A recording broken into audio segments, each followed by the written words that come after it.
Hello everyone, Goyla classes में आपका स्वागत है। और मैं आपके लिए history of India and Indian national movement के लेक्चर्स लेकर आऊँगा।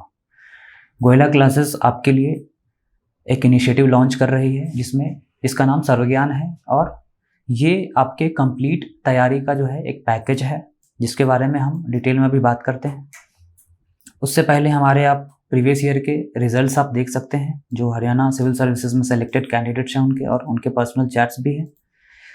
फर्स्ट इनिशिएटिव हमारा वो प्रयास है, और इस प्रयास में आपको कंप्लीट जीएस के कोर्स जो है मिलेंगे, और इस जीएस के कंप्लीट कोर्स में आपको इस तरह से प्लेलिस्ट बना हुआ मिलेगा। एंशिएंट, मेडिवल, मॉडर्न, है ना, geography, Indian economy, Haryana GK, everything is covered under this. और ये आपको सिर्फ 4999 में मिलेगा।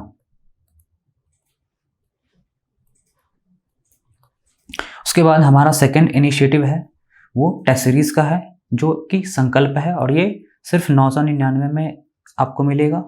और इसमें आपके 20 टेस्ट जो है इंक्लूडेड हैं।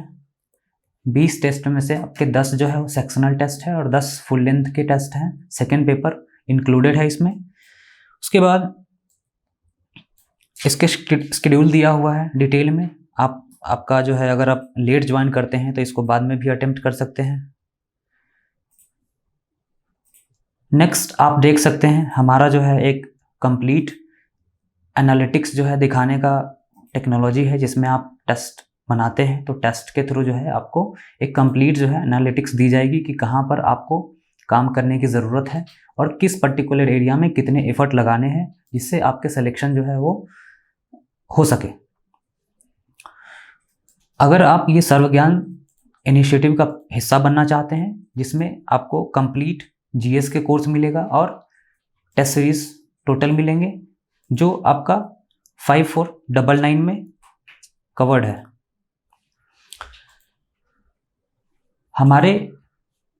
हमारा जो जनरल स्टडीज़ का पेपर है उसमें अलग अलग सीरीज़ के वीडियोस आपको मिलेंगे, जिसमें मैं आपका history of India, Indian national movement और कल्चर इतना कवर करूंगा सिलेबस, और इन डेप्थ कवर करूंगा, क्योंकि ये ज़रूरी है आपके प्रीलिम्स एग्ज़ाम के पर्सपेक्टिव से और मेंस के पर्सपेक्टिव से भी।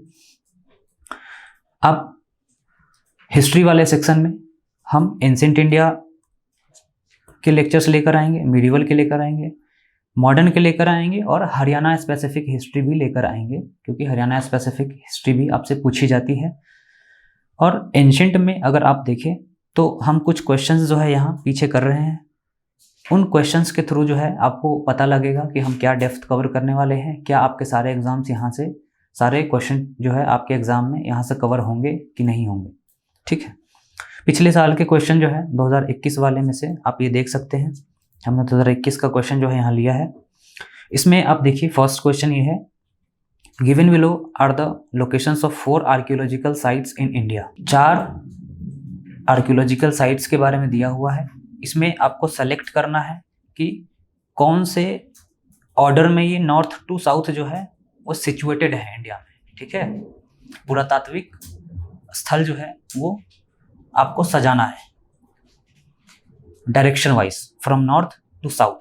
ठीक है, इसमें मैं जब आपके लेक्चर लूँगा तो फिर बताऊँगा, आपको पढ़ाऊँगा इसके बारे में कि बुर्जहोम और गुफकराल, ये 2 साइट्स हैं, ये state of Jammu and Kashmir में है। अगर आप हम एक रफ मैप जो है अगर इंडिया का बनाएं तो वो कुछ इस तरह का होगा।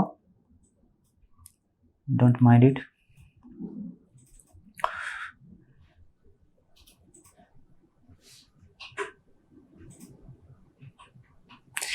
कुछ इस तरह का होगा। और इसमें आप देखेंगे, ये रफ मैप है, बस आपको समझाने के लिए बना रहा हूँ। इसमें आप देखेंगे कि यहाँ कहीं आपके बुर्जहोम और गुफकराल है, ठीक है ना, जम्मू एंड कश्मीर वाले एरिया में। उसके बाद सेकंड जो है भीमबेटका है, जो कि मध्य प्रदेश में है यहाँ पर। ठीक है, और मध्य प्रदेश में कहने का मतलब है कि आपको जब मैं आर्ट एंड कल्चर पढ़ाऊँगा तो भीमबेटका की पेंटिंग्स के बारे में पढ़ाऊँगा। ठीक है, पैलियोलिथिक पेंटिंग्स के बारे में हम बात करेंगे, उससे भी सवाल आपके प्रीलिम्स में बनते हैं। ठीक है, थर्ड जो है आप देखिए पिकली हाल है। पिकलीहाल जो है स्टेट ऑफ कर्नाटका में पड़ता है यहाँ कहीं। पिकलीहाल और बुधिहाल केव्स हैं, ठीक है ना, हम इसके बारे में भी बात करेंगे, पढ़ाएंगे आपको, ठीक है।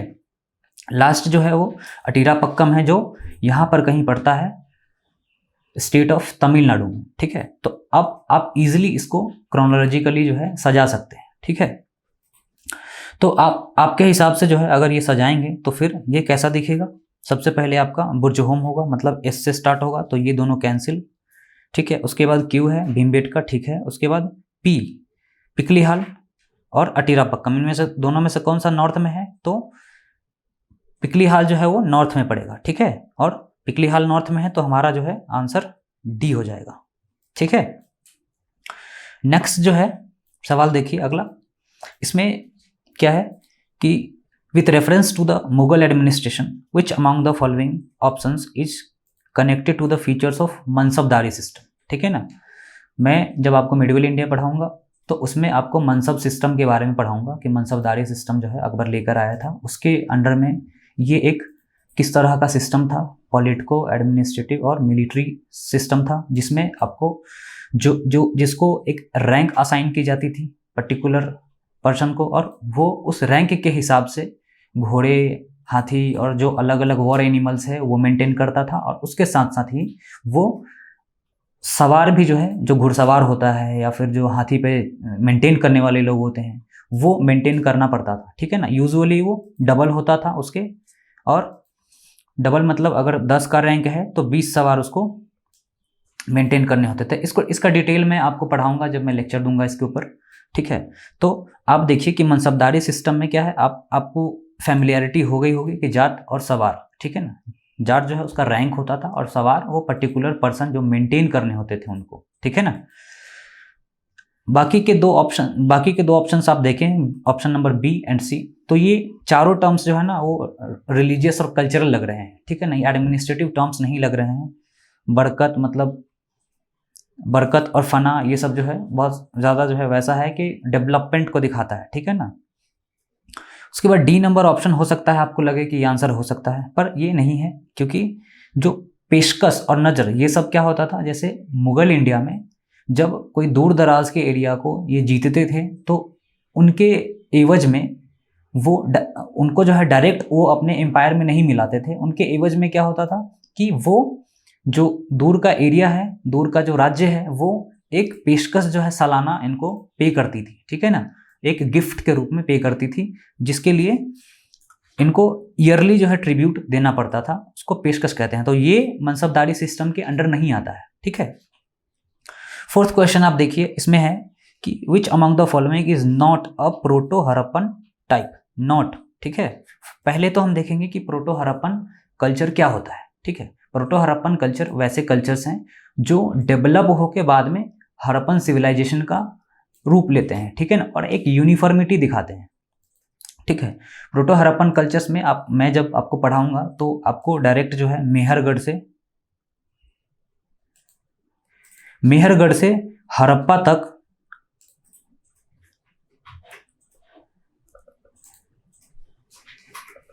मेहरगढ़ से हड़प्पन सिविलाइजेशन तक के सफर को तय करने के लिए जो बीच में छोटे छोटे कल्चर्स इवॉल्व हुए थे उसके बारे में पढ़ाऊंगा। फिर ये आपके लिए बहुत आसान हो जाएगा एलिमिनेट करना, बताना, और ये आपके लिए ज़रूरी है।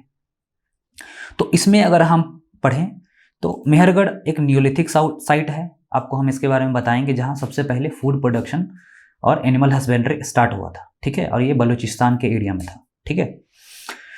इसमें हम देखेंगे कि ये जो 3 कल्चर है, अमरी, सोथी और कोटडीजी, ठीक है ना, ये हड़प्पन पीरियड को जो है प्रिसीड करती है।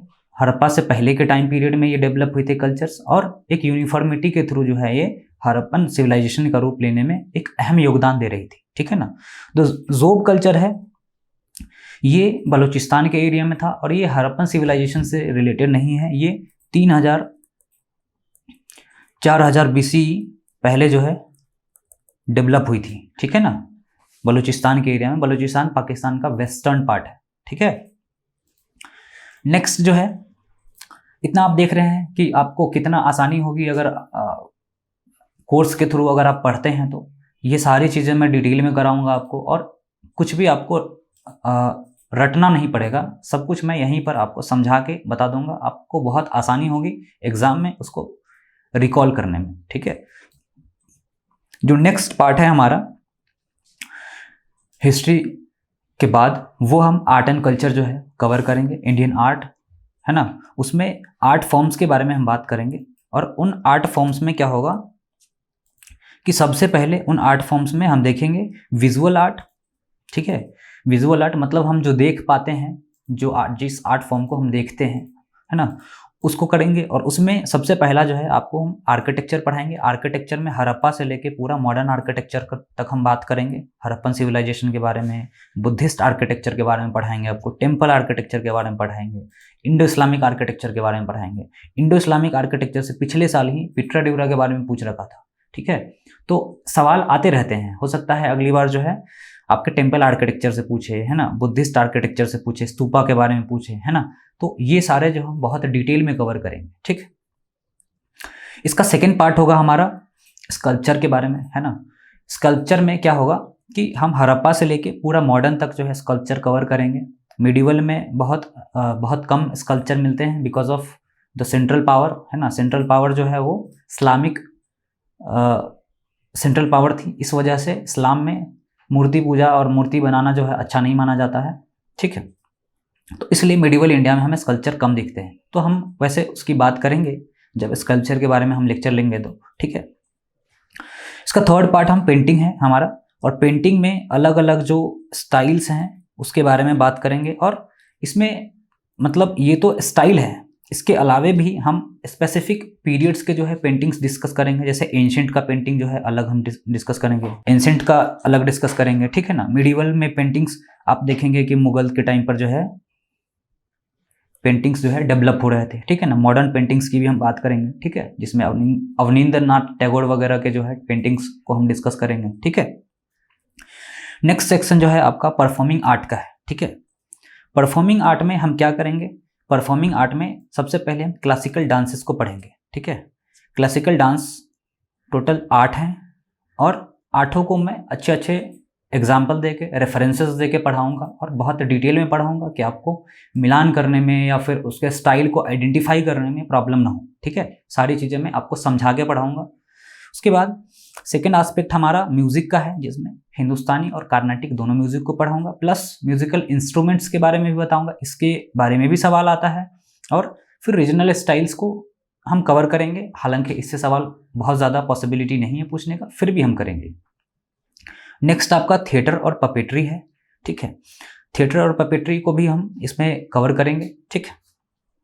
इससे भी बहुत कम सवाल पूछे जाते हैं, पर ज़रूरी है। अगर प्रीलिम्स में सवाल आ जाए तो फिर आप क्या करेंगे, इजीली 2 नंबर देकर जाएगा। आप सिर्फ वीडियो देख लेंगे तो भी आपका काम चल जाएगा, ठीक है। थर्ड सेक्शन है हमारा लिटरेचर का। लिटरेचर में हम एंशिएंट से लेके मॉडर्न